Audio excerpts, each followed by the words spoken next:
कर दिया। तो क्या हम ये मानकर चले कि आप लोगों ने यानी समाजवादी पार्टी और कांग्रेस ने आधा रास्ता तय कर लिया है, जिसमें और पार्टियों के लिए अब कोई जगह नहीं है? नहीं, देखिए, और पार्टी या कोई और पार्टी, इसकी तो कहीं पर चर्चा ही नहीं थी। हमारा जो मैंडेट था, जो आदेश था, वो समाजवादी के साथ बैठकर और एक रूपरेखा बनाकर और उनसे ये समझौता करना था कि किन सीटों पे वो लड़ रहे हैं और किन सीटों पे हम लड़ेंगे। तो उसी संदर्भ में हम लोगों ने बातचीत करी, बहुत अच्छी बातचीत हुई।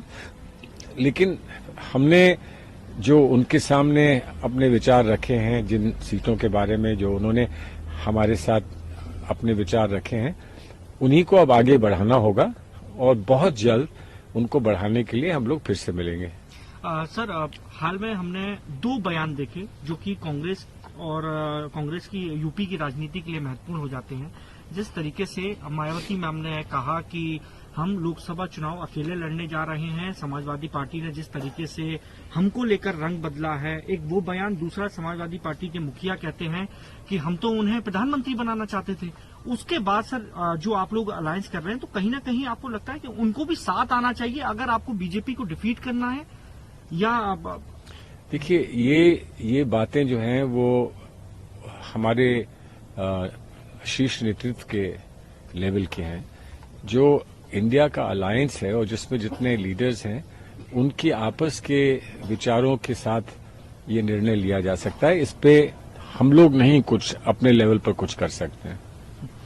सर, फिर कांग्रेस कितनी सीटों पर कोशिश कर रही है? क्या 40 से 50 या 50 कोई आंकड़ा अगर आप देना चाहें? संख्या या आंकड़ा देना संभव नहीं है और वो उचित भी नहीं है कि जब हम किसी से बातचीत कर रहे हैं तो जब संभावनाएं सामने आकर और उस पर कुछ निर्णय होता है, तभी हमको उस बात को पब्लिक करना चाहिए या आम जनता के बीच में आकर वो बात कहनी चाहिए।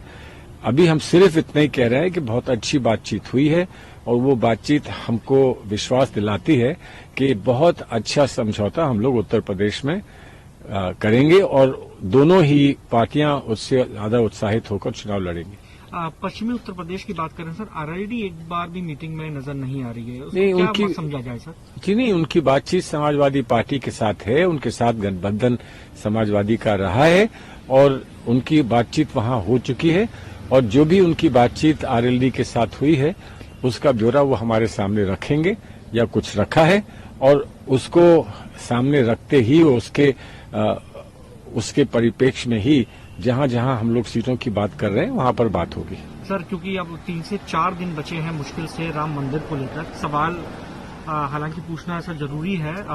निपेंद्र मिश्रा इस बात को कह रहे हैं, जब उनसे पूछा गया कि जो राम को लेकर, भगवान राम को लेकर जो राजनीति चल रही है, उस पर आपकी क्या प्रतिक्रिया है? तो उनका जवाब था, क्या भगवान राम को पॉलिटिकली किया जा रहा है या उनके अनुयायी राजनीति कर रहे हैं? आपको लगता है ये स्टेटमेंट आज के वक्त में इम्पोर्टेंट हो गया है, जबकि 4-5 दिन बचे हैं? आपको लगता है कि राजनीति इस पर ज्यादा हो रही है या अनुयायी ज्यादा कर रहे हैं? देखिए, जो भी कर रहा है उसको ही दायित्व उसका बनता है कि वो इसका जवाब दे। हम तो इतना मानते हैं कि एक बहुत महत्वपूर्ण एक क्षण है। बहुत सारी आस्थाएं जुड़ी हैं भगवान राम से और अयोध्या में भगवान राम का एक मंदिर बना है और उसकी आस्था में बहुत सारे लोग वहां पहुंच रहे हैं। हम उनको उसके लिए शुभकामनाएं देते हैं और मैं ये उम्मीद करता हूं कि भगवान राम की जो गाथा है, जीवन गाथा है और जो भगवान राम ने प्रेरित किया है समाज को, तो हमारा समाज सुखी रहेगा, मिलजुल कर रहेगा और जिस बात को भगवान राम ने हमेशा मानवता को सिखाया है, समझाया है, उस दिशा में हम लोग चल सकेंगे। न्याय यात्रा चल रही है सर, उत्तर प्रदेश भी जाएगी। आप चाहेंगे व्यक्तिगत तौर पर कि जब यूपी में यात्रा पहुंचे तो उस वक्त अयोध्या राहुल गांधी जाएं, दर्शन करें? ये निर्णय तो राहुल जी का है। राहुल जी एक धार्मिक सोच के व्यक्ति हैं, एक व्यापक सोच के व्यक्ति हैं और उन्होंने ये कहा है कि मैं धर्म को राजनीति से नहीं जोड़ता हूं और इसीलिए यहाँ पर 22 तारीख को जब राजनीति को जोड़ा जा रहा है धर्म से, हम लोग उससे दूर रह रहे हैं। अब वो कब जाना चाहेंगे, कैसे जाना चाहेंगे, वो उनका निर्णय है और मैं समझता हूं उनका निर्णय उचित निर्णय आपको पता चलेगा समय से। एक आखिरी सवाल लूंगा सर, आप ही के अलायंस पार्टनर है आम आदमी पार्टी। एक तरफ आप लोग कोशिश कर रहे हैं कि जनता के बीच में मैसेज जाए कि हम किसी समुदाय से अलग हटके नहीं, हमारी सोच अलग है। वहीं सुंदरकांड करना, अयोध्या तक ट्रेनें चलाना और ये लोगों तक एक मैसेज देना क्लियर, आपको लगता है कि ये जरूरी है जिस वक्त आप लोग ये कह रहे हैं कि लोगों की बात पहुंचाई जाए, लोकसभा चुनाव के अंदर धर्म को थोड़ा सा पर्सनल रखा जाए? अब इसको वो पर्सनल ही मानते होंगे, लेकिन हम तो इतना जानते हैं कि सामूहिक अगर हम लोग एक बैठते हैं साथ, सब लोग आपस में बैठते हैं और चर्चा करते हैं, तो हम ये प्राथमिकता देते हैं इस बात को कि हमारे नौजवानों को रोजगार मिलेगा नहीं मिलेगा, गरीबी कैसे हटेगी और भ्रष्टाचार को हम अपने समाज से कैसे दूर कर सकते हैं।